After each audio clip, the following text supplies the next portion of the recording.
Herkese selamlar sevgiler dostlarım. Yine bir video ile karşınızdayım. Bu kanalımda alışık olmadığınız tarzdan bir video. Bir ürün tanıtım videosu ama bu ürün bir otomotiv ürünü değil. Teknolojik bir ürün tanıtacağım size. Özellikle otomotiv kanalları için gerekli bir üründen bahsedeceğim. Yeni başlayan kanallar da faydasını görecektir. Çünkü birçok dostumda gördüğüm üzere kanallarda bazı ekipman eksikleri var. Benim de en büyük ekipman eksiğim benim kanaatimce, tabii ki sizlerin görüşü de çok önemli ama sesimin kötü ulaşmasıydı. Bugün bunu çözmek için bir adım attım ve kendime bir adet mikrofon satın aldım. Bu mikrofon yaka mikrofonu olarak tabir edilen bir mikrofon. Normalde siz de fark etmişsinizdir. Cep telefonu kamerasının mikrofonuyla bu kadar uzak mesafeden ses kalitesini almak imkansız. Ses çok kötü durumda çıkar. Harika bir Harley motor geçiyor bu arada dostlar. Onun da belki hafiften homurdanması geliyordur. Özellikle sizden bu kadar uzak mesafede kayıt alıyorum. Yaklaşık kamerayla aramda 5 metre kadar bir mesafe var. Geniş plan almak istedim. Normalde biliyorsunuz ses sorunu sebebiyle bu kadar uzaktan kayıt almam. Şu anda hafif bir rüzgar var. Ortam hafiften rüzgarlı ve çevrede bazı insan sesleri, bazı araç sesleri var. Dediğim gibi bu bir ürün testi dostlar. Boya M1 mikrofon testini gerçekleştireceğiz ama araba kanalları için bir test olacak bu. Bu ürünün internet üzerinde birçok testini gördüm. Çok kişi test etmiş, çok kişi denemiş. Fakat benimkisi biraz farklı olacak. Bunun farkına da size birazdan bahsedeceğim, farkının ne olduğunu. Çekimlerimi dostlar İnciraltı Kent Ormanı'nda gerçekleştiriyorum. Bu mekanı çok seviyorum. Genelde sakin oluyor, sessiz ve temiz bir ortam.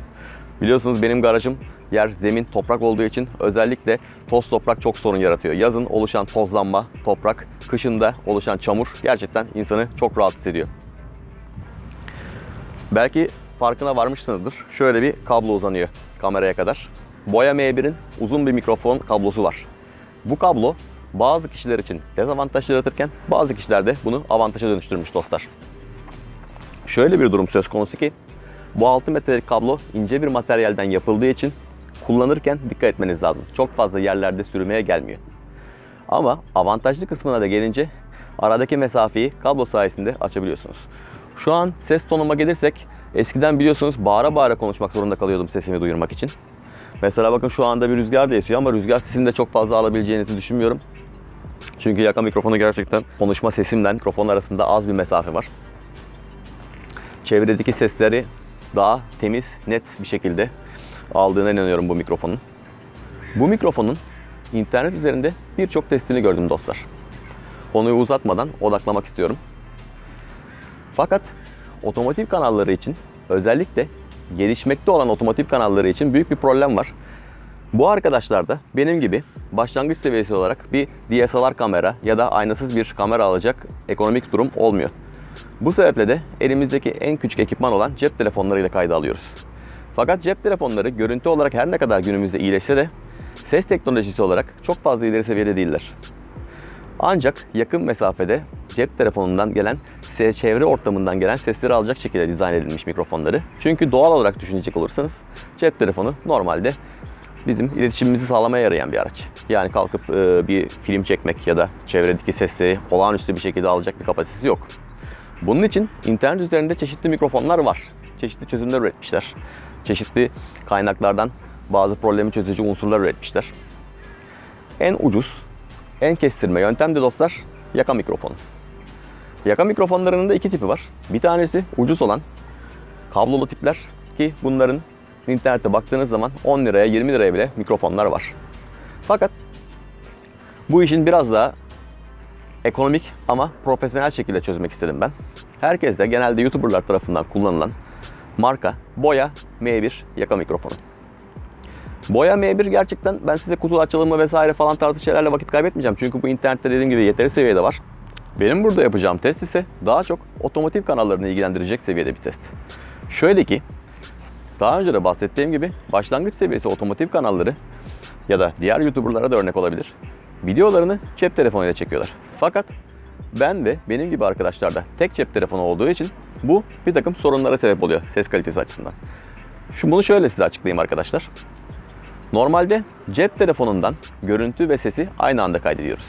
Fakat şu anda benim durduğum gibi kameranızda aranızda yaklaşık olarak bir 5-5,5 metre mesafe olduğu zaman sesinizin benim yaptığım günlük konuşma tarzı hitap şeklinde kameraya ulaşması olanaksız. Özellikle şu andaki gibi hafif rüzgarlı ortamlarda rüzgar uğultusundan zaten sesinizi duyurmanız bu mesafeden gerçekten imkan dahilinde değil.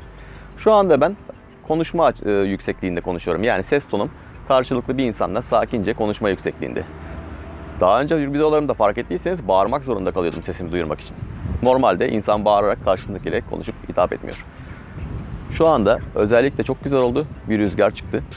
Bu rüzgarda, hafif bir rüzgarda Boya M1 mikrofonun performansını da test ediyoruz. Konumuza dönecek olursak, bahsettiğim şekilde tek cep telefonuyla kayıt yaptığınızda sesi ve görüntüyü aynı anda kaydettiği için bu mesafeden sesinizin temiz olarak ulaşmasının imkanı yok. Cep telefonu ile kayıt yapan kanallar normalde şu yöntemi izliyor. Profesyonel makinelerle kayıt yapan kanallar bu yöntemi izliyor. İkinci bir cep telefonları var. Bu cep telefonlarında da bir mikrofon uygulaması kullanarak yaka mikrofonlarını buna bağlıyorlar ve sesi görüntüden hariç olarak kaydediyorlar. Yani görüntü hariç, ses ayrı kaydediliyor. Görüntü bir yerde, ses bir yerde. Daha sonra bunların yaptığı uygulama sesi ve görüntüyü montajlayarak ikisini birleştiriyorlar. İkisini montaj programında birleştirip size bu şekilde sunuyorlar ve çok temiz bir ses alıyorsunuz. Zaten şöyle izah edeyim. Bakıyorsunuz kamera ile kişi arasında yaklaşık olarak belki 5, belki 10, belki 20 metre mesafe var ve sesi inanılmaz temiz giriyor. Mikrofon olmadan da zaten bu olanaksız. Bu mikrofona gelecek olursak da dostlar, bu mikrofonun testlerini gerçekten çok fazla inceledim. Fiyat performans oranlarını çok fazla inceledim. Raporları çok fazla inceledim ve bu mikrofonu almaya karar verdim. Mikrofonumuza gelince mikrofonumuzun markası Boya M1. Boya M1 uzak doğu menşeli bir mikrofon. Fakat profesyonel markalarla kıyasladığımız zaman baktığınızda kendisinden kat kat üstün olan, fiyat olarak kendisinden kat kat yukarıda olan mikrofonlarla gerçekten yarışır seviyede bir sesi var. Şu an bakın gerçekten güzel bir rüzgar çıktı. Eskiden olsaydı, eski kameramda olsaydı bu rüzgar sesinde sizin bu duyuntuyu almanıza olanak yoktu. İmkan dahilinde değildi yani. Hem rüzgar sesinizi kesecek hem de bir yandan bağıracaksınız. Birazdan zaten onun ses testini yapacağım. Gerçekten ne kadar arada fark olduğunu göreceksiniz. Şimdi sesimi hafif rüzgarlı bir ortamda Boya M1 mikrofondan duyuyorsunuz. Aynı şekilde birazdan da kameranın kendi mikrofonuyla duyacaksınız.